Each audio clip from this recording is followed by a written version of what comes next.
Assalamualaikum, Shalom, salam sejahtera buat kita semua.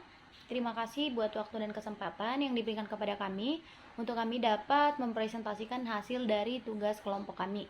Kami dari kelompok 4 yang beranggotakan Norika Yulianti, Marlina Nurfadilah, Rosaulina Simamora, Lucy Aminah, dan Yuni Arofa. Dalam tugas kali ini, kami ingin mempresentasikan mengenai metode Liskos. Yang pertama akan dilanjutkan oleh teman saya, yaitu Lucy Aminah. Pengertian metode biaya terkecil atau Liskos. Metode Liskos adalah metode yang mengoptimalkan biaya transportasi dan distribusi. Prinsip kerja metode ini ialah memberikan prioritas pengalokasian yang mempunyai ongkos satuan terkecil atau biaya per unit terkecil. Pengalokasian awal yaitu pada kotak dalam label yang mempunyai biaya terendah. Keunggulan dari metode Liskos ini antara lain dapat lebih mudah dipahami karena penentuannya dilakukan menurut ongkos terendah. Metode Liskos menurut para ahli. Menurut Heiser dan kawan-kawan tahun 2017 733, pengertian metode Liskos adalah pendekatan berbasis biaya untuk menemukan solusi awal untuk masalah transportasi dengan dasar pemikiran dengan mengalokasikan ke sel-sel dengan biaya terendah. Menurut Siswanto tahun 2006, metode Liskos adalah sebuah metode untuk menyusun tabel awal dengan cara pengalokasian distribusi barang dari sumber ke tujuan mulai dari sel yang memiliki biaya distribusi terkecil. Menurut Yan dan Sri Hartati 2017, Liskos analisis adalah suatu analisa untuk memperoleh durasi proyek yang optimal, yaitu durasi dengan biaya total proyek minimal. Selanjutnya, persyaratan pengerjaan. Jumlah barang yang akan dikirim atau QS harus disamakan dengan jumlah permintaan dari tempat yang membutuhkan barang tersebut atau KID. Apabila dalam kasus tertentu di mana QS lebih besar daripada KID, maka perlu ditambahkan dummy untuk variabel permintaan. Demikian juga sebaliknya, apabila QS lebih kecil daripada QD, maka perlu ditambahkan dummy untuk variabel penawaran. Kita bisa lihat dalam tabel berikut ini, di mana ada kolom sumber, tujuan, QD, dan QS. Di mana baris sama dengan sumber sama dengan supply, kolom sama dengan tujuan sama dengan demand. C11 itu menunjukkan biaya dari sumber ke tujuan. A menunjukkan kapasitas dari sumber. P menunjukkan kapasitas dari tujuan. Dalam tabel berikut ini, QS-nya sama dengan QD, maka tidak perlu ditambahkan dummy. Jika tidak sama, harus disamakan terlebih dahulu dengan menambahkan dummy. Kemudian saya akan menjelaskan tentang langkah pengerjaan dengan metode Liskos. Yang pertama, identifikasi sel dengan biaya yang paling rendah. Pilih salah satu jika terdapat biaya yang sama. Yang kedua, alokasikan unit sebanyak mungkin untuk sel tanpa melebihi permintaan.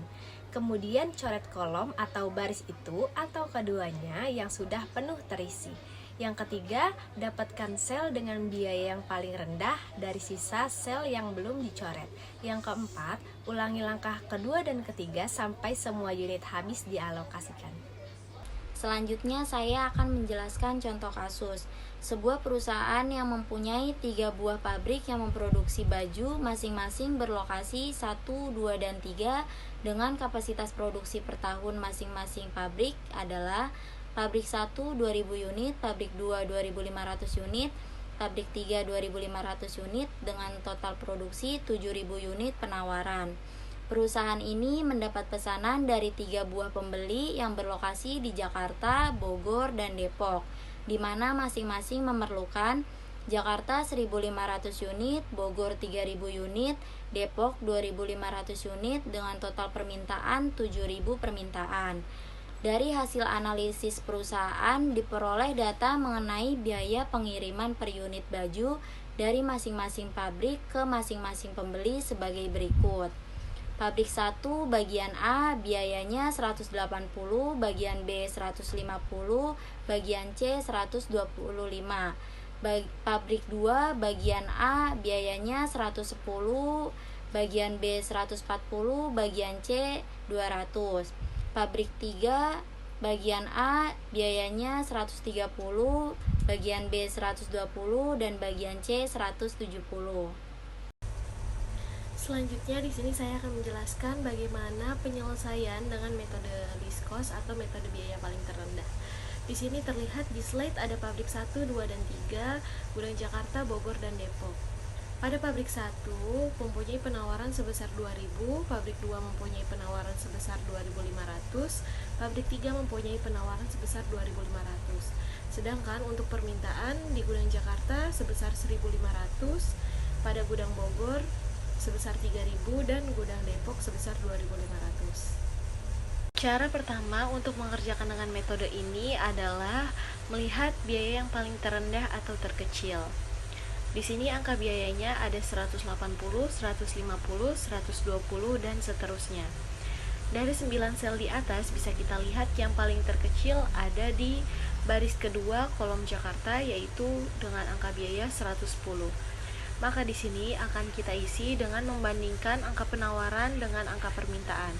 Pilih yang paling terkecil, yaitu kita masukkan angka permintaan sebesar 1.500. Maka nanti di penawaran akan kita coret 2.500 menjadi sisa sebesar 1.000. Untuk kolom Jakarta baris 1 dan 3 akan kita coret karena angka di sini sudah terpenuhi, yaitu sebesar 1.500. Selanjutnya tersisa 6 sel. Maka di sini akan kita lihat lagi biaya yang paling terkecil ada pada di kolom Bogor dan kolom Depok dengan angka biaya 120. Di sini kita pilih kolom Bogor, kita masukkan, kita lihat angka penawaran dibandingkan dengan permintaan. Di sini angka penawarannya 2.500 sedangkan angka permintaannya sebesar 3.000. Maka kita masukkan angka yang paling kecil, yaitu angka penawaran sebesar 2.500. Untuk di permintaan di sini akan kita coret 3.000 menjadi sisa 500. Untuk kolom Depok baris 3 akan kita kosongkan karena di sini barisnya sudah terpenuhi ya, sebesar 2.500. Selanjutnya tersisa 4 sel. Maka kita pilih yang paling terkecil ada pada kolom Depok. Kita lihat atau kita bandingkan angka penawaran dengan angka permintaan. Di sini angka penawarannya sebesar 2.000, angka permintaannya sebesar 2.500. Maka kita masukkan angka penawaran yaitu sebesar 2.000. Dan angka permintaan nanti di sini akan tersisa, kita coret 2.500 menjadi sisa 500. Selanjutnya akan kita isi lagi tersisa 2 sel, yaitu angka biaya 140 di kolom Bogor dan 200 di kolom Depok. Maka kita pilih kolom Bogor, kita isi dengan sisa angka permintaan yaitu sebesar 500. Maka di sini sudah terpenuhi, totalnya sebesar 3.000, dan yang terakhir kita isi dengan 500 sisanya. Totalnya sudah 7.000. Maka Z di sini adalah 2.000 dikali 120, 1.500 dikali 110, 500 dikali 140, 500 dikali 200, 2.500 dikali 120. Totalnya kita jumlahkan yaitu sebesar 875.000. Kesimpulan, metode least cost adalah metode yang pengalokasiannya dimulai pada kotak dengan biaya terendah dan dilanjutkan dengan kotak biaya terendah selanjutnya yang belum terpenuhi nilai kebutuhan dan persediaannya. Tujuan dari penggunaan metode ini adalah untuk mendapatkan biaya transportasi yang minimum. Sekian presentasi dari kelompok kami dengan metode least cost. Kurang lebihnya mohon maaf. Wassalamualaikum warahmatullahi wabarakatuh.